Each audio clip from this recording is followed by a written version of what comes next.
Well, the House Judiciary Committee grilling Deputy Attorney General Rod Rosenstein on Robert Mueller's Russia investigation. You might have seen that at this time yesterday. Rosenstein defending the special counsel after revelations that an FBI agent was removed from Mueller's team for sending anti-Trump texts during the 2016 campaign. Georgia Congressman Doug Collins asked Rosenstein about that agent and whether he had security clearance after he was removed from the investigation. Our mission is to pursue justice, protect public safety, preserve government property, defend civil rights, and promote the rule of law. The people who carry out that mission are what I treasure most about my job. With very few exceptions, they are honorable, principled, and trustworthy. Rigorous scrutiny by internal affairs offices and external oversight agencies has resulted in increased accountability and higher standards. When wrongdoing occurs, we are more likely to discover it, and we remedy it. Rod Rosenstein defending his agency during his opening statement yesterday. Congressman Doug Collins joins me now. Congressman, are you satisfied with the answers you received yesterday? No, I'm not satisfied at all. In fact, Mr. Rosenstein, the Deputy Attorney General, shouldn't be satisfied. In fact, that's the problem we're dealing with here.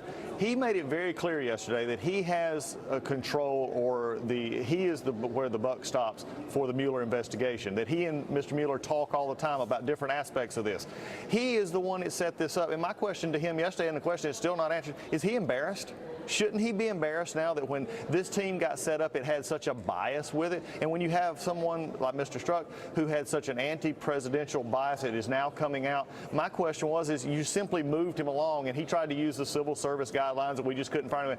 But we've not even answered simple things like, is he still in communication with anybody on the Mueller team? Does he still have his security clearance? Why was he put in human resources where he could influence other people? I think the thing for the Deputy Attorney General right now is if he said he is in control, then why is he not actually taking steps to say, wait, let's stop for just a second. We believe the Mueller investigation can go on, and if he believes so, fine. But it needs to be done with those who are not anti the president and those who seem to have an agenda and a bias beforehand. Your colleague and the chairman of the committee, Congressman Goodlatte, had an interesting question. I want to play the sound for you now and then get an explanation from you on the backside. Here it is. Okay. It's very important that the Inspector General do get to the bottom of this. I've worked with him closely for years, worked with him on this investigation. He has cooperated with the investigation that Trey Gowdy, chairman of the Oversight Committee, and I have launched because we've called upon the Department of Justice to appoint a second special counsel to look into all of this. And as the evidence mounts that there's a need for an investigation by someone who has prosecutorial abilities is very important. My question is this. Chairman Goodlatte seemed to be saying that he has confidence in the Inspector General, but he would also like to get a second special counsel to look into this issue. Do I hear that right? Yes, you do. And I think that's one of the things that we're trying to say now is there needs to be a special counsel. Many of us feel that the Mueller investigation, and I've said this before, the Mueller investigation, it should go on, but it should do it without bias. The president deserves and the country deserves a hearing on the Russia issue without bias, without people who come into it with a formed opinion. In fact, even the Deputy Attorney General acknowledged Mr. Strzok's bias yesterday.